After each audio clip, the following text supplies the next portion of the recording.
누가복음 10장 25절에서 37절에 있는 말씀 봉독해 올리겠습니다. 25절.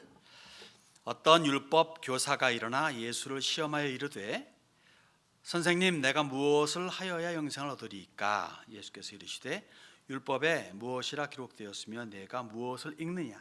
대답하여 이르되 내 마음을 다하며 목숨을 다하며 힘을 다하며 뜻을 다하여 주 너의 하나님을 사랑하고 또한 내 이웃을 내 자신같이 사랑하라 하였나이다. 예수께서 이르시되 내 대답이 옳도다. 이를 행하라. 그러면 살리라 하시니 그 사람이 자기를 옳게 보이려고 예수께 여짜오되 그러면 내 이웃이 누구니까?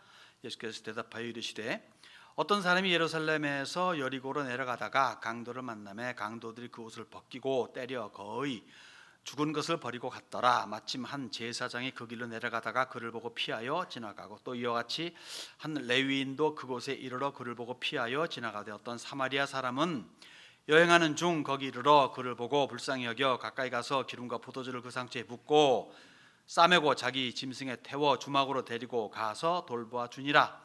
그 이튿날 그가 주막 주인에게 데나리온 둘을 내어주며 이르되 이 사람을 돌보아 주라. 비용이 더 들면 내가 돌아올 때에 갚으리라 하였으니 내 생각에는 이 세 사람 중에 누가 강도 만난 자의 이웃이 되겠느냐? 이르되 자비를 베푼 자니이다. 예수께서 이르시되 가서 너도 이와 같이 하라 하시니라. 아멘. 우리 주님의 지상 사역이 절정에 이르는 때입니다. 드디어 12명의 제자를 뽑아서 사도로 삼으시고 70명에 이르는 사람들을 뽑아서 선발대로 보내십니다. 인기가 절정에 오르는 때이죠. 구름대같이 모여드는 사람들 등등해서 우리 주님의 위치가 얼마만큼 높은 위치에 올라갔는가 그렇게 가늠할 수가 있는 때입니다. 반면에 반대하는 자들, 시기하는 자들, 미워하는 자들이 더욱더 노골적이 되고 그리고 적극적이 되는 때이기도 합니다. 이러한 와중에 우리 주님께서는 오늘의 이야기를 전개시킵니다. 주님을 반대하는 자들이 누굽니까? 이른바 배웠다, 안다 하는 기득권층에 있는 사람들입니다. 특히 바리새인, 사두개인 그리고 서기관들이죠.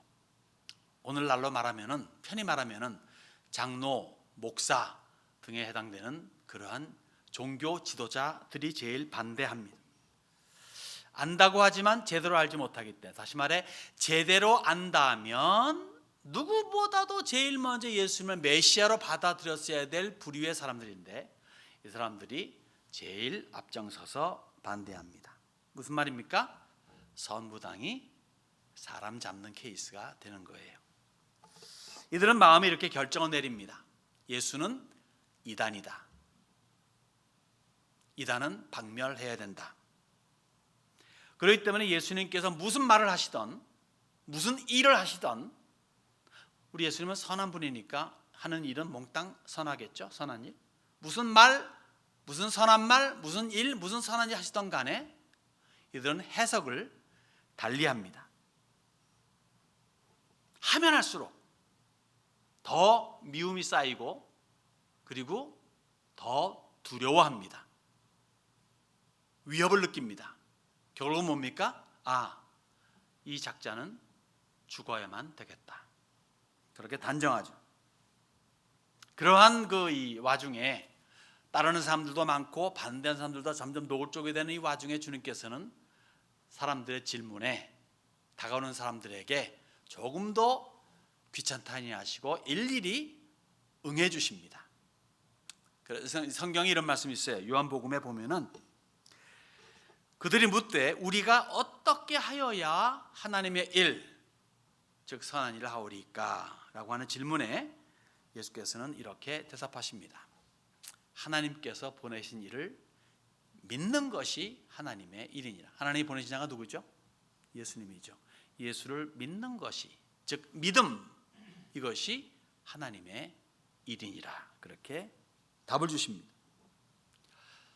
그러니까 믿음이 없이는 아무것도 안 된다는 얘기인데, 일 중에 일은 뭐다? 믿음이라는 거예요. 너희가 일을 말하느냐? 그러면 일 중에 일, 선한 일 중에 선한 일은 나를 믿는 거야 라고 강조하시는 거죠. 믿음이 없다면, 예수를 믿는 믿음이 없다면 선악 분별 상실이라는 겁니다. 선악을 분별할 수 있는 그러한 능력이 없다라고 말씀하시는 거예요. 다시 말해 일 자체로는, 행위 자체로는 예수가 없는 상태 속에서 아무리 선한 일을 하고 아무리 세상에 놀랄 만한 그런 업적을 나타냈다 할지라도 아무것도 아니라는 겁니다. 오늘 본문에서는 믿음을 거절하는 율법 교사의 건방진 시험 질문에 지혜롭게 말문 막히게 답하시는 그러한 주님을 우리가 봅니다. 어차피 정답을 거부해요. 정답을 줘봤자 받아들이질 못하는 상태에 있습니다. 정답을 거부하기 때문에 나를 믿어라, 이게 정답이거든. 사실은 이 정답을 받아들일 여지가 없기 때문에 이 사람들의 눈높이에 맞추어 주십니다. 어린 꼬마가 질문할 때 위에서 쳐다보면 어린 꼬마가 힘드니까 몸을 낮춰서 눈높이에 맞춰주잖아요. 그런 식으로 이들의 눈높이에 맞춰서 답을 줍니다. 이 답을 믿을 수 있고 그리고 이행할 수 있다면 그 다음 단계, 진정한 영생을 얻을 수 있는 그러한 답을 줄 터인데 그 답에까지는 미치지 못하는 그러한 현실을 보게 되죠. 아무튼 오늘 본문을 통해서 세 가지 면을 한번 살펴보고자 합니다. 세 번째 면은 아까 해보니까 전혀 시간 관계에서 안 되기 때문에 짤막하게 지나가겠지만 어쨌든 세 가지 면을 보고자 합니다. 하나는요, 25절 28절에 있는, 다시 말해 행하라 그러면 살 것이야 라는 거죠. 주님을 시험하러 오지 않았습니까? 율법교사가 시험하러 온 겁니다. 진정한 답을 얻으려고, 순수한 마음이 아니라 시험하려고 왔습니다. 무엇을 해야 영생을 얻겠습니까? 주님께서는 율법에 뭐라고 써있던, 왜? 율법 교사니까 그의 눈높이에 맞춰주는 거예요. 그럼 율법에 뭐라고 써있던, 하나님을 사랑하고 이웃을 사랑하러 갑니다. 그래, 그러면 그렇게 해. 그러면 살 거야. 아주 이 사람의 눈높이에 정확하게 맞추어서 답을 줍니다. 시험하여 이르됩니다. 시험하여 이르되. 아직 믿음이 영생의 비결이라고 하는 이 기가 막힌 진리를 소화시킬 능력이 아직은 없는 사람입니다. 오히려 의심하고 불신하는 사람이에요. 그래서 이 사람의 눈높이에 맞추어서 그래, 그 계명대로 해봐, 그러면 살 거야 라고 말합니다. 여러분, 우리는 계명이라 그러면 가장 큰 계명, 계명 중에 계명이라면 뭘 생각합니까? 우리 10계명을 생각하죠. 물론 10계명 대표적인 계명이면 틀림이 없습니다만은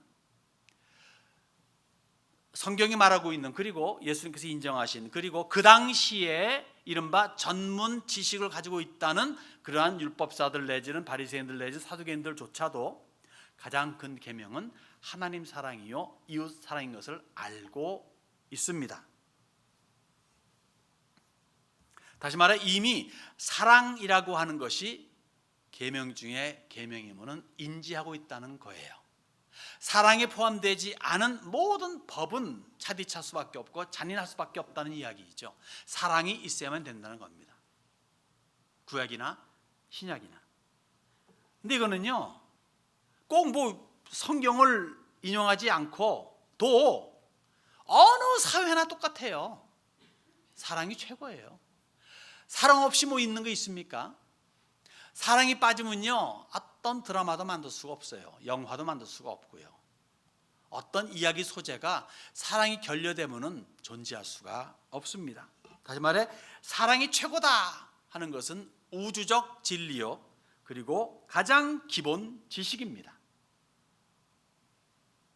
예수님도 이제 오늘 사건 이후에 어느 한 서기관이 주님 앞에 나오죠. 마가복음 12장 보게 되면은 물어봅니다.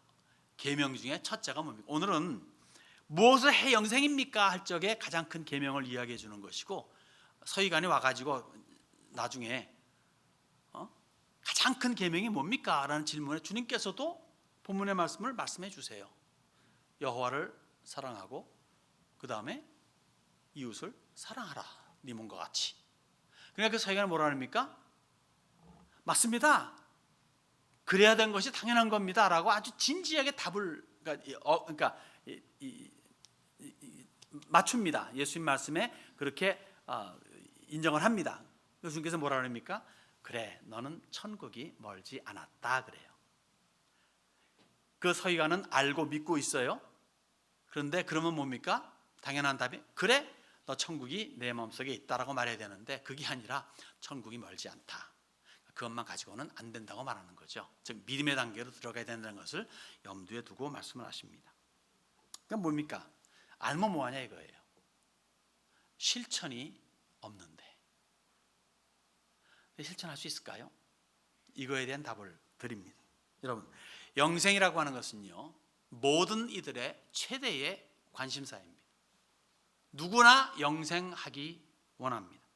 그래서 영생을 얻기 위한 방법이라고 하는 것은 절대적인 가치를 지녀요. 그리고 방법론에 있어서는 당연한 질문이 무엇을 해야입니다. 무엇을 해야. 특히 이 자본주의 사회에 살고 있는 우리, 민주주의 사회에 살고 있는 우리는 뭐냐면은 뭘 얻으려면은 뭘 해야 되는 거예요. 그렇지 않습니까? 내가 무언가를 차지하려면은 내가 노력을 기울여야 되는 무엇이 요구된다는 사실이죠. 영생도 마찬가지입니다. 무엇을 해야 영생을 얻을까? 당연한 질문이에요. 믿음은 아니었습니다. 뭔가를 해야 된다는 거죠. 이것이 그들의 눈높이고 오늘도 마찬가지입니다. 그래서 그들의 눈높이에 의하면은 하나님을 사랑하는 것과 이웃을 사랑하는 것이 최고의 답이죠.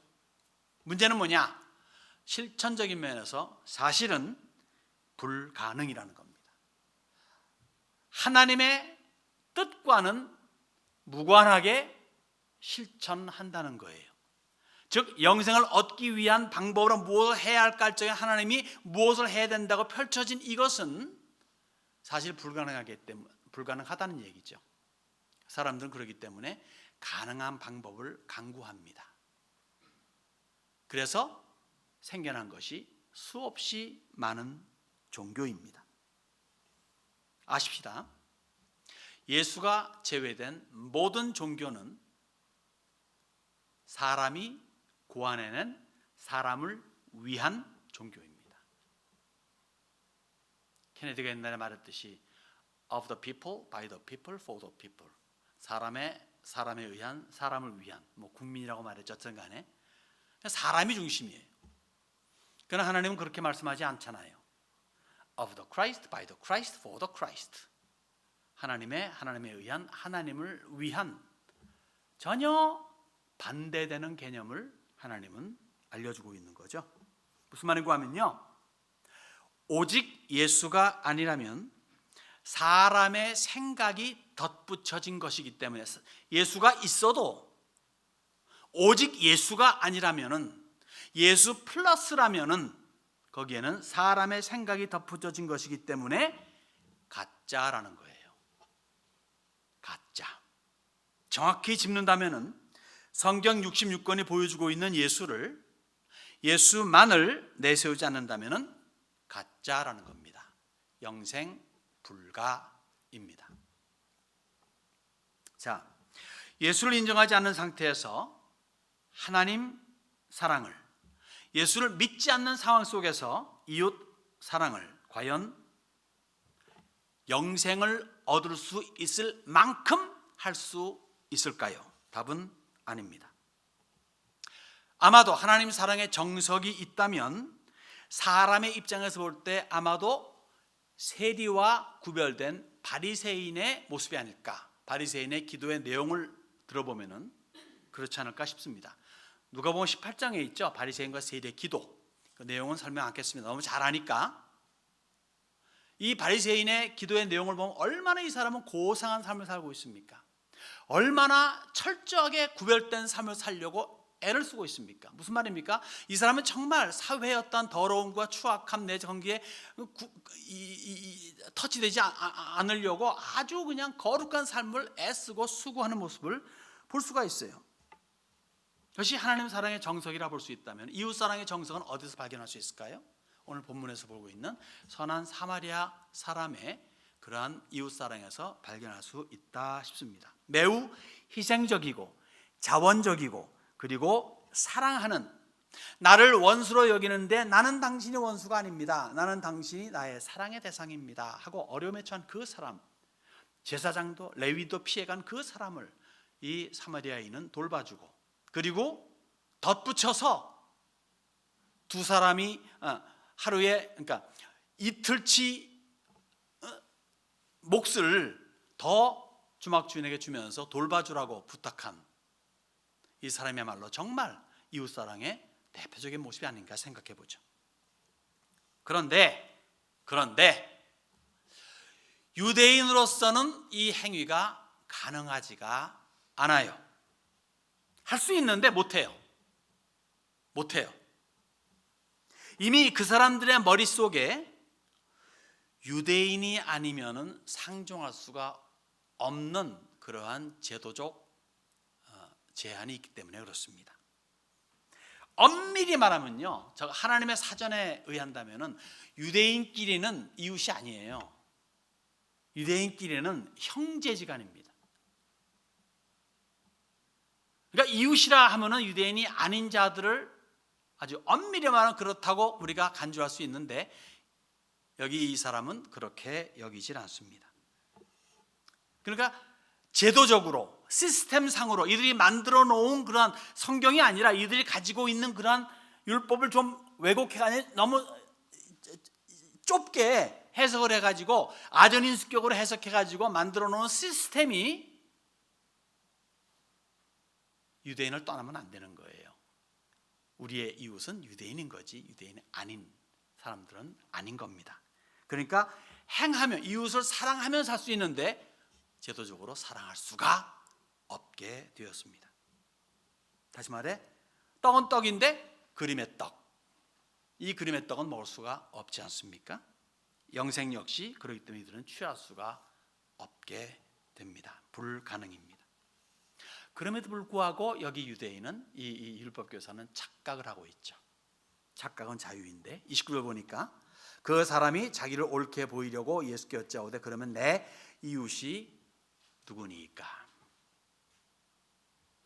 자신 있게 내뱉습니다. 자기는 이웃에게 잘하고 있다고 확신합니다. 사실 이 사람에게 있어서요, 예수님께 던진 질문 자체가 의미가 없어요. 그냥 시험용입니다. 자기와는 상관이 없는 질문이거든요. 자기는요 이미 영생을 얻었다고 확신하고 있기 때문에 그래요. 보세요. 자기가 누굽니까? 여기 본문에 이 사람은 율법 교사라고 말합니다. 율법을 해석하고 가르치고 적용시키는 선생님이에요.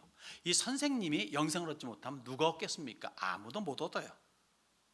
그렇기 때문에 이 사람은 확신하고 있는 거예요. 나는 영생을 가지고 있는 자다. 그래서 첫 질문과 두 번째 질문, 그래서 첫 번째 질문 아예 하지도 않지 않습니까? 하나님 사랑은 아예 빼버립니다. 왜? 자기는 지극히 하나님을 사랑하고 있기 때문에. 두 번째 질문도 사실은 던져보는 겁니다. 약한 두 개 중에 약한 거니까. 그 답이 뭡니까? 나는 구별된 사람입니다. 나는 바리새인같이 아주 거룩한 사람입니다. 저 세리, 저 죄인 같지도 않습니다. 나는 금식과 11조는 기본으로 합니다. 나는 매우 구별된 사람입니다. 율법에서 하라, 하지 말라 하는 걸 철저히 지키고 있습니다.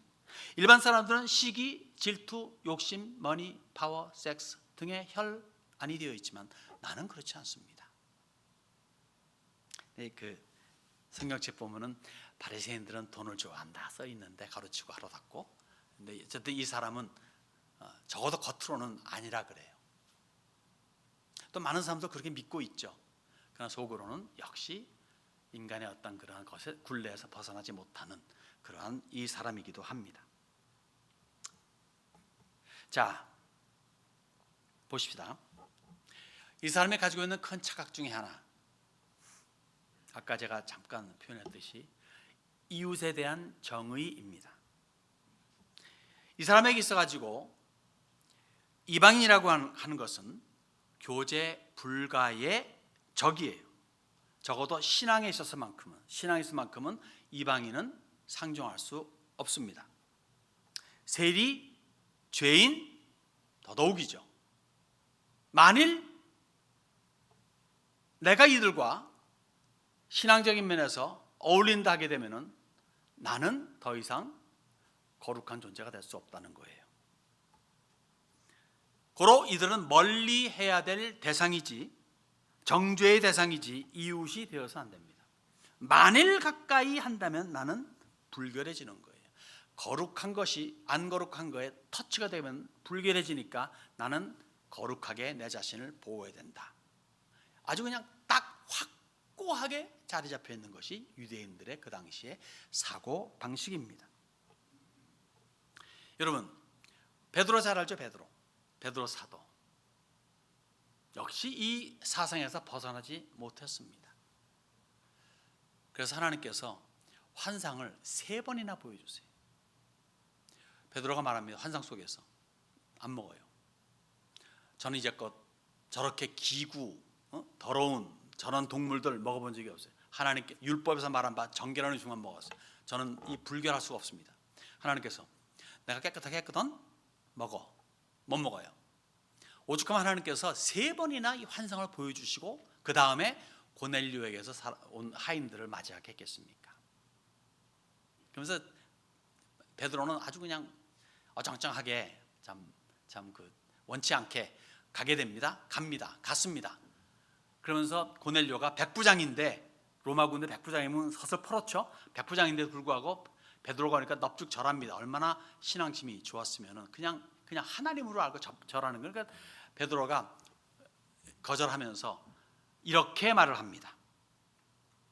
유대인으로서 이방인과 교제하며 가까이 하는 것이 위법인 줄을 너희도 알거니와. unlawful, 불법이라 이거예요. 아시겠어요? 유대인들의 사고방식 이해하시겠어요? 불법이에요. 이방인과 교제하는 게 불법이에요. 그러니까 이웃 사랑은 아주 딱 스탑시켜버렸습니다. 베드로는요, 사도행전에 이 고넬료를 만나는 거 아니면 그 이전에 무슨 사건이 있습니까? 복음서가 있잖아요. 예수님과 더불어 3년을 넘게 함께 동고동락했고 예수님께서 하신 일도 일일이 보았고 함께 체험했어요. 주님께서는 차별 없이 대했잖아요. 이방 동네에 가서도 복음 전하시고 사마리아 여인과도 이야기했고 사마리아 동네 며칠 거하시기도 했고 나중에는 세리 장인 삭개오의 집에 하룻밤을 머무시기도 했습니다. 그러면 주님 들어가세요. 저는 못 들어갑니다. 이랬겠습니까? 다 함께 했던 거예요. 다 보고 들은 바 있는 베드로입니다. 그리고 주님께서 부활승천하시고 나면은 내가 너에게 명령을 내리노니 만민에게 복음 전파라고까지 말씀하셨는데, 그리고도 수년이 지난 다음에 고넬료를 만남에 있어서도 이렇듯 변함없는 베드로. 그렇다면 유대인들은 어떨까요? 베드로는 누구입니까? 저 갈릴리 저 삼류 동네에서의 그저 어부였을 뿐이에요. 이런 사람들조차도 그렇게 철저한 그 선민주의 사상이 있다면은 그 당시에 모든 유대인들은 다 그런 생각을 가졌다는 이야기이죠. 그래서 그 증거가 뭐냐면요, 그렇게 이제 고넬료에게 이제 성령이 임하시고 이제 등등 해서 이제 회심시킨 다음에 돌아오지 않습니까? 그랬더니 예루살렘에는 할례자들이 뭐라 합니까? 그러니까 예수 믿는 유대인들이죠. 뭐라 그럽니까? 이렇게 말합니다. 내가 무할례자의 집에 들어가 함께 먹었다 하면서 힐난합니다. 비난하는 거예요. 베드로가 설명을 합니다. 아니 그게 아니고 나도 원치 않았거든. 그런데 갈 수밖에 없었고 갔는데 성령께서 역사하셨어. 어쩌까요 나보고. 그렇게 하는 거예요. 나보고 어쩌라고 이거예요. 그리고 같이 갔던 사람이 6명도 같이 증거하고 있어라는 거예요. 이 사건을 나만 본 게 아니라 6명. 보통 율법에 2-3명의 증인이 있잖아요. 하나님도 미심쩍어가지고 6명을 딸려 보내신 거야. 근데도 영 아니니까 결국 뭐냐면 성령께서 하시는 일에 내가 어쩌겠습니까? 라고 하니까 비로소 그때서야 억지로 할 수 없이 겨우 납득하는 모양새를 사도행전에서는 보여주는 거예요. 그렇듯 뼛속까지 깊숙이 스며들어 있는 착각, 즉 유대인의 우월주의, 이방인 베타주의 사상은 사람의 힘으로는 그 당시에 바꿀 수가 없었던 겁니다. 오늘도 마찬가지입니다. 오늘도 유대인들은 유대인 자기네들만이 구원받는다고 이렇게 철저하게 믿고 있습니다. 그래서 이 선민주의 사상은요, 결국 우물안 개구리 되어 가지고 우물 바깥을 보지 못하게 블라인드, 장님이 되고 만 거죠. 그래서 인위적으로는 영생 불가입니다.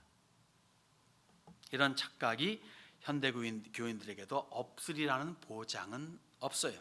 그저 교회 나가고 11조하고 또 예배생활하고 착한 일하고 하라는 거 한다고 해서 영생이 보장되는 것은 아닙니다.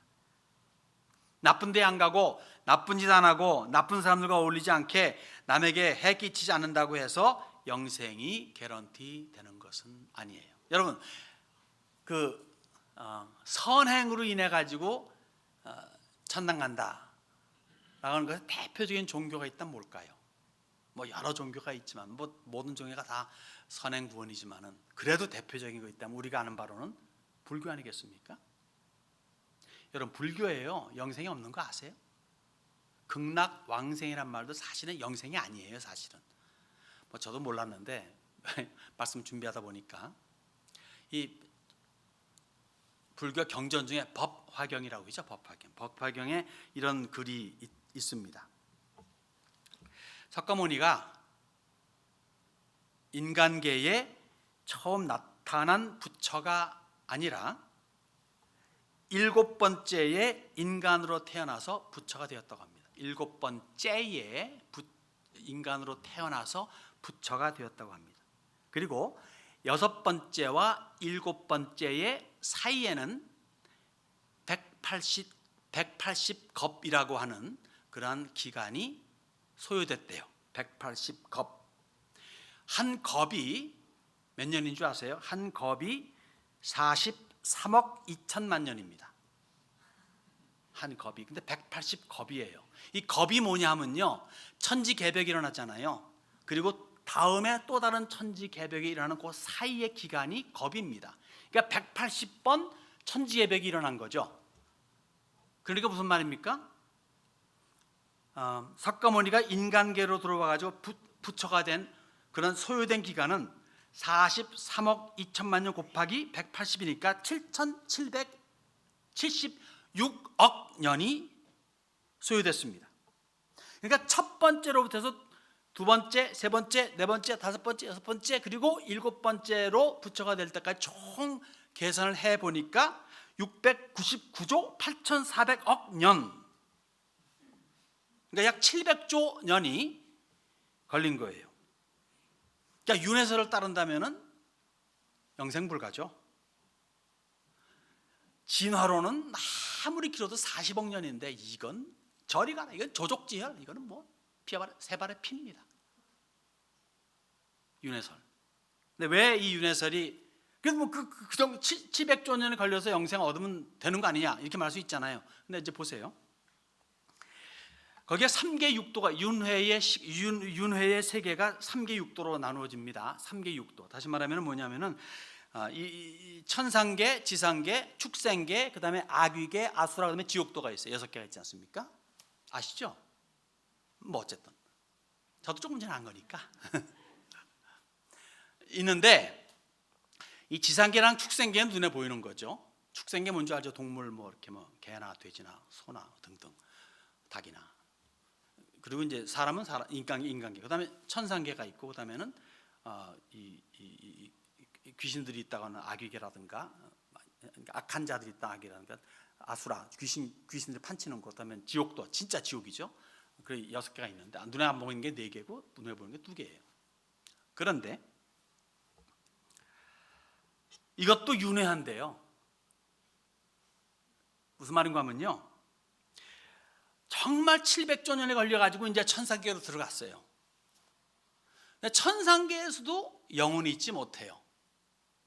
그래도 최소한 있을 수 있는 기간이 있다면 900만 년은 있을 수 있답니다. 근데 좀 더 선한 사람은 1000만 년 있을 수도 있겠죠. 어쨌든 간에 영혼은 못 돼. 900만 년 지나면 또 나오게 돼 있어요. 그리고 지옥도 가장 심한, 가장 나쁜, 가장 고통당하는 곳이죠. 이 지옥도는 최소한 1조 6200년은 6200억 년은 고통을 받아야 된대요. 1조 6200억 년은 최소한 받고 나와야 된대요. 더 나쁜 놈은 더 받을 수 있겠죠. 더 오래. 무슨 말인가 하면요, 엄밀히 말하면은요, 불교에서는 극락왕생, 즉 영생은 없습니다. 뭐만 영원하냐? 윤회하는 것만 영원해요. 윤회하는 것만. 이것은 무슨 말인가 하면은 영원한 착각 중에 있다는 얘기죠. 그래서 매우 매우 조심하며 스스로 속지 말며 착각하지 말아야 합니다. 곧 흔히 들은 말, 그저 남에게 나쁜 짓 안 하고 해끼치지 아니하고 착하게 살면은 천당 가겠지가 아니라는 거죠. 혹 누가 죽으면은 우리는 인사치레 내지는 체면치레 내지는 뭐 좋은 말이 좋은 거니까 우선 그저 하늘나라에서 편히 쉬소서, 우리 많이 듣지 않습니까? 그 신문지상에서 누가 뭐 연예인이 자살했다 그러면 아유 고생했는데 그저 이제는 편히 쉬어라 이런 말 하지 않습니까?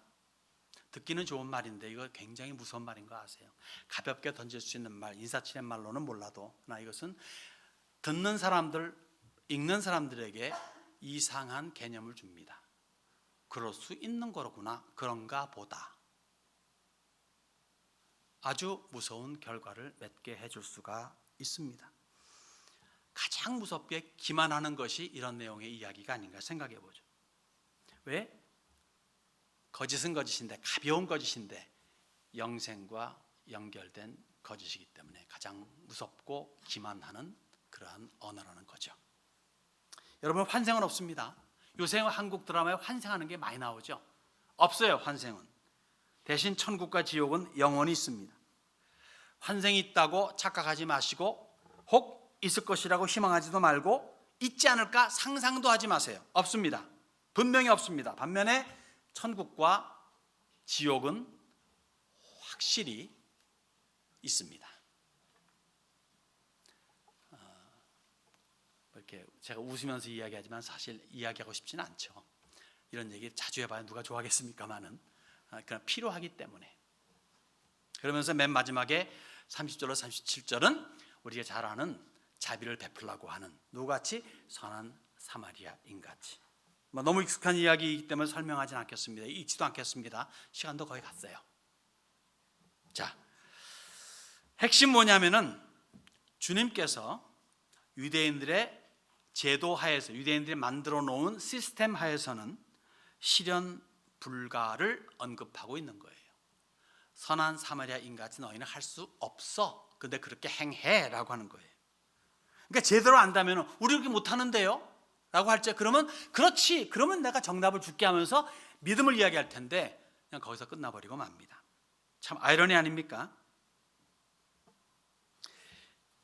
율법 교사가 인용한 부분, 다시 말해 내 이웃을 내 자신같이 사랑하라 라고 하는 내용은요, 레위기 19장 18절에 있는 말씀을 발췌한 거예요. 레위기 19장 18절은 이렇게 나옵니다.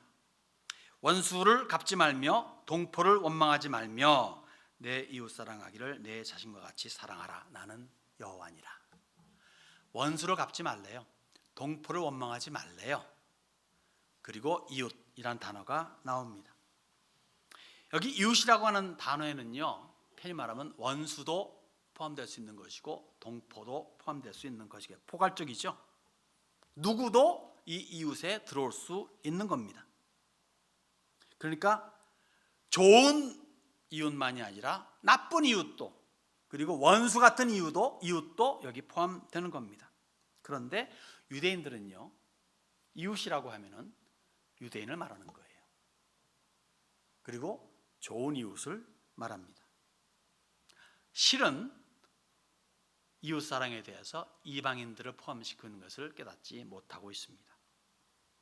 그러니까 예수님께서 이 선한 사마리아인의 비유를 통해서 강조하고 싶은 것은 뭐냐면은 너희들 선행으로는 영생 불가야, 구원 불가야 라고 말씀하시는 거죠. 이론상으로는 가능해. 그렇지. 그러나 실제적으로, 실천적인 면에서 현실적으로는 불가능해. 그래서 제가 이런 그 비유를 몇 번 들지 않았습니까? 사람이 하늘로 올라갈 수 있는 방법이 있는가? 있죠. 스스로 올라갈 수 있는가? 있죠. 공기압력이 1이지 않습니까? 1보다 적으면 올라갈 수 있어요. 1보다 적게 하는 방법은 뭐냐? 무지하게 빠른 방법으로 한 발을 위로 딛고 그 발 떨어지기 전에 다음 발 올리면 되는 거예요. 그렇게 올라갈 수 있어요. 이론상으로는 가능하죠. 그러나 현실적으로는 불가능합니다. 그런데 위로 올라가는 것들이 있잖아요. 뭡니까? 새가 올라가죠. 그리고 비행기도 올라갑니다. 우리보다 훨씬 무거운. 왜? 공기압력 1보다 적게 하면 올라가니까. 우리 스스로 못 올라가죠. 못 올라갑니다. 가당치 않죠.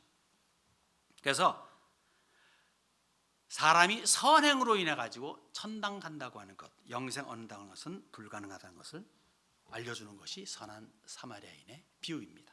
여러분, 예수님을 시험하러 온 율법 교사에게 주님은 그의 눈높이에 맞추어서 답을 주세요. 먼저 내 마음과 목숨과 힘과 뜻을 다해 주 하나님을 사랑하라. 둘째, 내 이웃을 내 자신같이 사랑하라. 셋째, 이 두 번째 여파로서, 파생된 여파로서 불가능한, 그렇지만 어쨌든 간에 자비를 베풀어라. 단 하나도 이행할 수 없는 상태가 율법 교사의 상태입니다. 그리고 오늘날 인류의 상태이기도 합니다. 그러므로 자력으로는, 즉 선행으로는 충분치가 않다는 거죠. 그러면 정답은 뭘까요?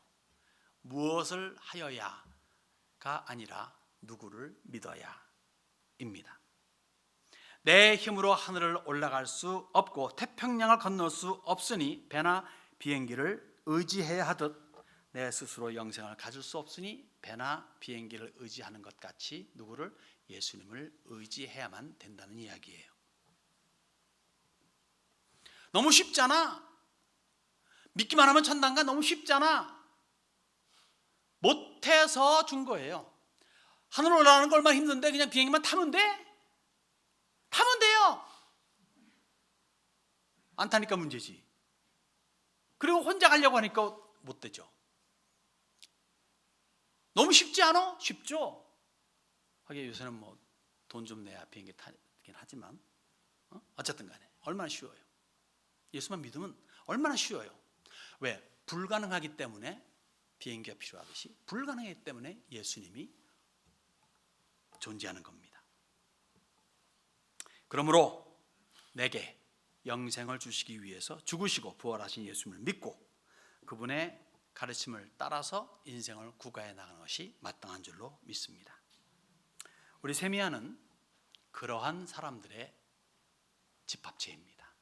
예수님을 내 구주로 믿는, 내 스스로는 불가능한 것을 알고 인지하고 주님께 두 손을 벌리며 주님 믿습니다.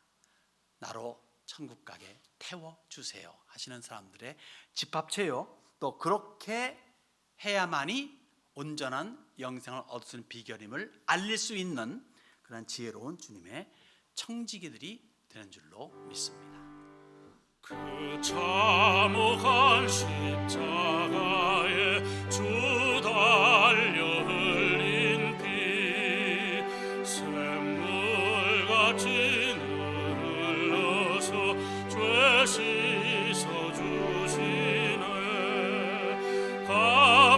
값없어도 다 나와서 내 죄를 고하면 인눈보다 더히도록 참성결 얻으리. 나 믿노라 나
날 구원하셨네.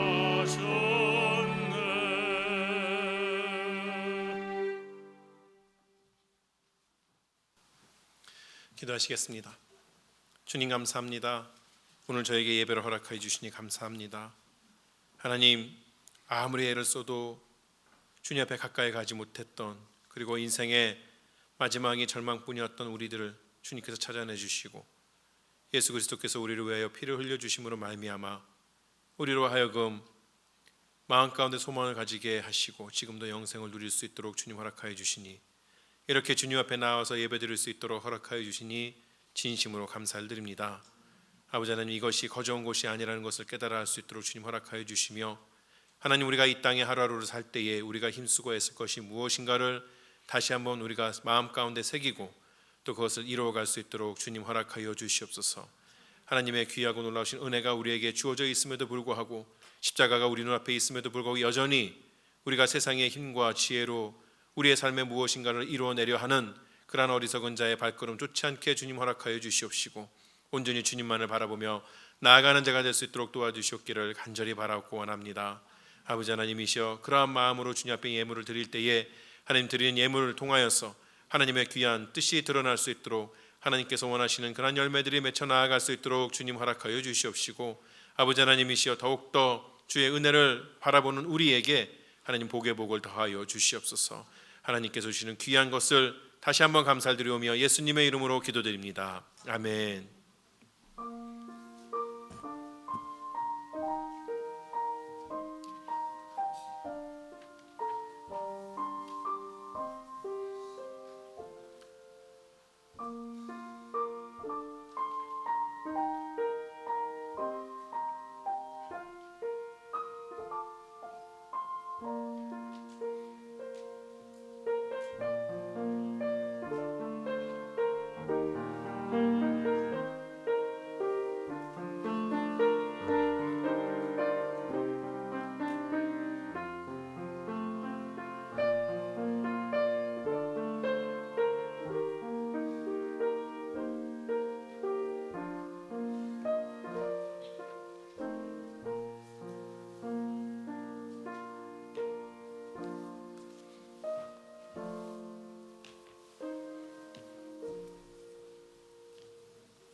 할렐루야. 여러분, 이 자리에 이렇게 나와서 예배드릴 수 있는 게 얼마나 큰 은혜이고 우리에게 주어진 복인가 느껴지시나요? 안 느껴지셔도 할 수 없지만 아무리 세상의 문명이 발전한다 그래도 또 저희가 모여서 함께 예배드리는 것, 어떤 것으로도 대체할 수 없는 것 같습니다. 아쉽게도 지금 이 지역에 이 인터넷이 고장이 나가지고요, 목사님 설교 중간부터 인터넷으로 예배드리시는 분은 그 이유를 알 수가 없습니다. 감추어진 비밀입니다. 여러분은 그 비밀을 다 알게 되셨으니 얼마나 감사한지. 할렐루야. 그닥 감사하진 않으신 모양이군요. 네, 오늘 저희 교회에 우리 김동고 선교사님 사모님 되시는 조주은 사모님, 우리 하장로님 옆에 계신데 방문해 주셔서 감사합니다. 예, 잠깐 일어나시고 박수로 환영하겠습니다. 우리 예배 직후에 밖에 비가 또 오지만 예배 직후에 또 교회 설립 30주년 감사 기념 축구식을 우리 잠깐 동안이라도 할 수 있도록 그렇게 하겠습니다. 함께 이렇게 우산 받치시고 아니면 비를 조금 맞으시더라도 함께 하셔서 하나님께서 주신 복을 또 우리가 함께 찬양하고 감사하는 그런 시간 가졌으면 좋겠습니다. 식수식만 있는 게 아니고 감사하는 마음, 또 함께 또 즐거운 마음을 나누기 위해서 떡주머니 준비되어 있으니까 받아가시고 함께 들어있는 육개장은 보너스 되겠습니다. 네. 오늘부터 10시 30분에 SFC가 채플룸에서 TLA는 TLA 예배실에서 각각 예배를 드리고 있습니다. EM 예배는 종전대로 12시 30분에 본당에서 드려지고요. 여러분 계속해서 우리 교회 학교와 EM을 위해서도 끊임없이 기도해 주시면 감사하겠습니다. 다음 주일부터 여름 절약 시간 썸머 타임이 해제가 됩니다. 세월이 참 빠르죠. 저희가 코로나 팬데믹 썸머 타임 시작하기 전에 저희가 이런 상황을 겪는 것 같은데 이때까지도 저희가 이러고 있을 줄은 몰랐지만 또 이렇게 됐습니다. 그래도 저희가 함께 계속해서 이 상황 가운데 잘 적응하고 우리가 할 수 있는 바를 최대한 다해서 하나님 앞에 예배하고 또 함께 자라가는 그런 시간이 되었으면 합니다. 다음 주에는 저희가 1시간 더 자는 거죠. 깜빡 잊어버리고 일찍 일어나셔서 그냥 교회 오시면 되겠습니다. 아무 문제 없습니다. 자도나무 북클럽 오늘까지 추가 신청 받습니다. 여러분 나가실 때에 아직 신청 못하신 분들요, 신청해 주시면 감사하겠고요. 다음 주쯤에 이제 책을 오더해서 11월 중순에 함께 시작을 하려고 합니다. 여러분 많이 동참해 주시고 선교의 마음을 함께 가져주시면 감사하겠습니다. 우리 다 함께 일어나셔서 잠깐만. 죄송합니다. 할렐루야 나잇 토요일 날 오후 5시부터 8시까지 TLA SFC 할렐루야 나잇이 교회에서 있습니다. 이 온라인으로 진행되는 것이 아니라 우리 학생들 올 수 있도록 함께 해주시면 감사하겠습니다.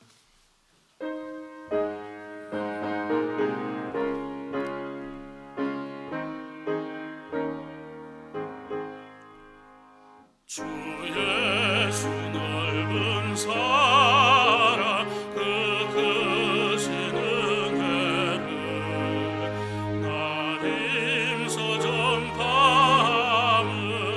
참 기쁜 일일세. 주 예수 복된 말씀 생명과 진리요 내 맘에 갈급함을 다 채워주시네. 예부터 전한 말씀 주 예수 크신 사랑 나 항상 전파하기 참 좋아하도다. 이 말씀 전할 때에 내 맘이 기쁘고 그 말씀 전할수록 새 기쁨 넘치네. 구원의 복된 말씀 못 들은 사람이 세상에 많으므로 님소서 전하세. 예부터 전한 말씀 주 예수 크신 사랑 나 항상 전파하기 참 기뻐하도다.